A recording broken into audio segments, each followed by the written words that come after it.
What else I have to tell you? Yeah, about this one. This people losing their jobs and all that. That's one last thing which I wanted to talk to you about. In a way, see, these are my thoughts, okay? You can agree, you can disagree. In a way, people losing their jobs and this pandemic, in a way, it's kind of good because it has shaken people's foundations. It has made them realize I'm human. It has made them vulnerable. It has made them think about the future. Almost majority of them were living their lives on borrowings.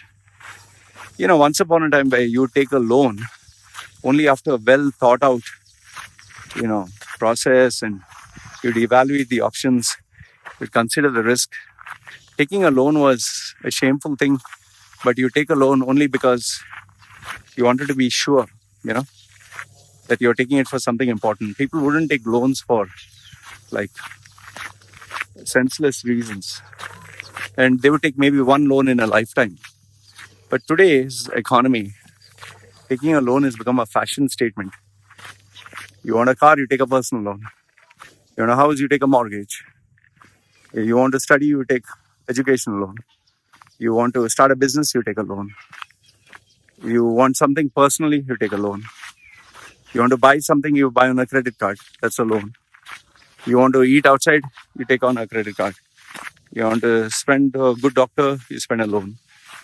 So everything is a loan. Your whole life, it's like you take loans and you're taking the money, but you need to pay it back. And the paying back, you think, oh, okay, whatever money I get from my job, I'll pay every month. What they don't understand is it builds, especially a credit card, the amount builds. And you keep paying and you keep paying. And it's like, well, how much water you put into that, it's never enough. It's like a vicious cycle that will never end. They go on and on and on and on until one fine day, the person wakes up and thinks, where the fuck is the money going? What the fuck am I doing? Or some unexpected tragedy takes place, like he loses his job or his salary gets cut down, or now he has to run pillar to post for some problem, or his expenses have shot up because someone in the family is sick, or some new responsibility has come, or he's now married, or he has children. And then all of a sudden, he realizes, oh shit, all that impulsive spending, I have to pay for it. And now I don't have the money. And when they calculate how much money they have to actually pay back, they realize they'll not be able to do it in 1 year, 2 years, some cases 5 years, some cases even 10 years. And then when they don't have the job, completely and utterly fucked. Absolutely fucked. So what do you do then? So this pandemic has made people realize that. Like before, you'd see so many teenagers and youngsters, oh, change the world, do this, transgender rights, all bullshit. The weather, the this, the that. Oh, travel the world, I want to be a digital nomad. Now what happened? Finished. When they can't get money, all this bullshit stops. They come back to earth. Fundamentals, the basics. And now, oh, the government has to take care of me. Oh, I need this, oh, I need that. They're expecting free meals, free stuff. Doesn't work like that, man. So in a way, this pandemic has made people sit up, take notice, get serious about life. And in a way, it's really good. I'll tell you, really good. See, for example, for me, I've been living like this for all these years. Like, I stay in this forest. There's no customer. There's no client. My whole business model is online. The whole business model is for me to earn money by generating value, by marketing myself, by selling myself. Otherwise, I cannot earn. I cannot survive.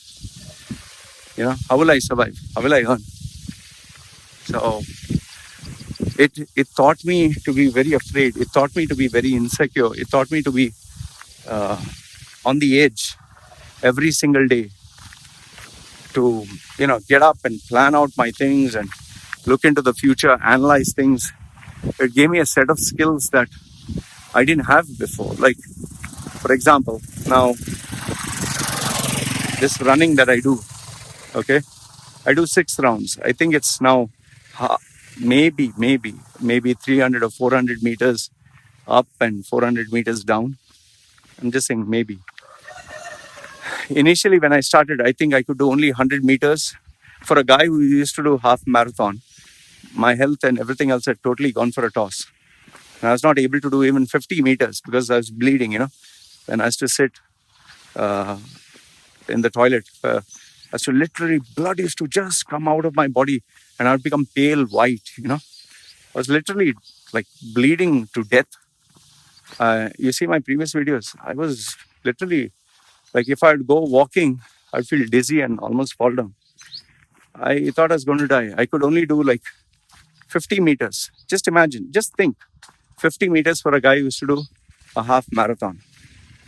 Was to practice for triathlon. Was to, do all these things. So I couldn't do 50 meters. So from 50 meters went to 100 meters. 100 meters went to 200, 400, 600, 1 kilometer. Then slowly I started doing, 1.5, 2, 3. Now I find even 5 kilometers, easy. It's not like before. I just do a little bit every day, So this skill built up over the time. It took a lot of hard work. It was not easy. Discipline, dedication, effort, There was no shortcut. There was no hack. There was no easy way to do this, man. I had to do every single day, again and again and again. There are some days I'd get up, oh shit, I don't want to get up. There are some days I like, man, my body's aching, I'll not do it. Some days I'll be like, I just don't feel like. Some days I'll be like, I'll do 1 round. Yeah, your body feels different. So it's all in the head, you need to push yourself. Today I can do 6 and I find it, now it's become easier and it's pretty long, lengthy. I can do it. And every 2 weeks or so, I push like from here to there, a little bit extra, Every 2 weeks or 3 weeks, go a little bit more, push the body a little bit more, So in the same way, the skills that I have online is all trial and error. It's constant experimentation. It's constant hard work. It is constant effort, And I've been at it again and again and again. And today I'm good.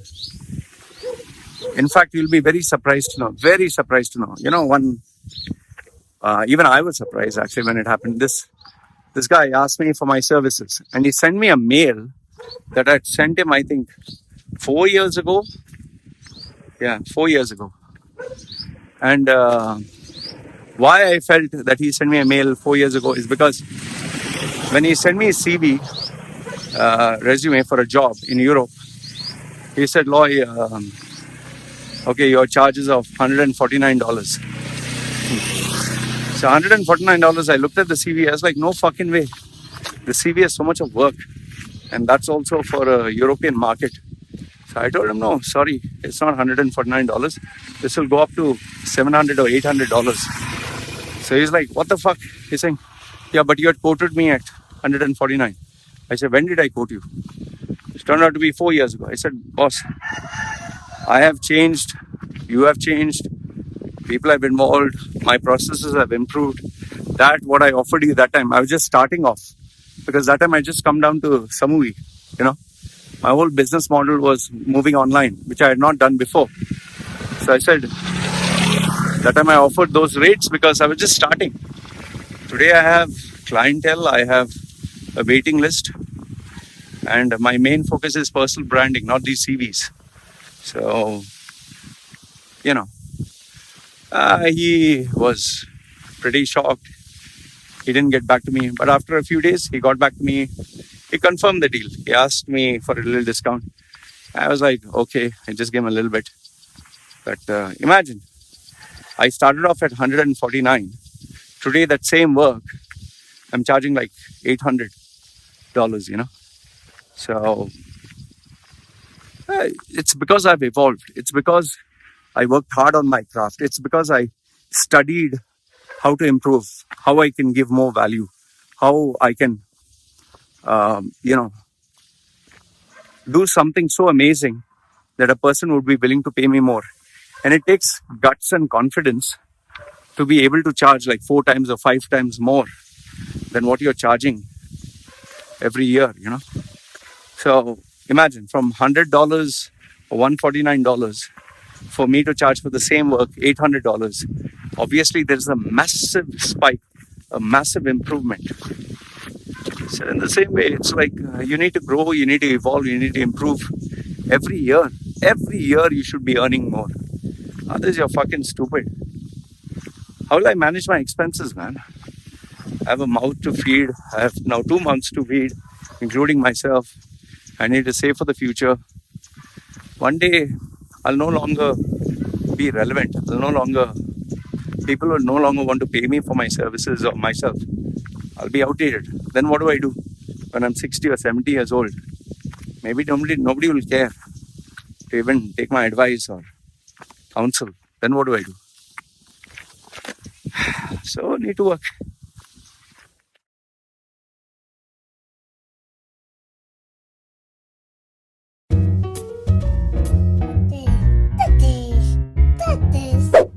Yeah, I know what you're thinking. You can get a job in the Middle East simply by trying or by magic, through others, or by fluke. Remember that competition is everywhere. Some here, some there, but bam! Loy Machedo is the best.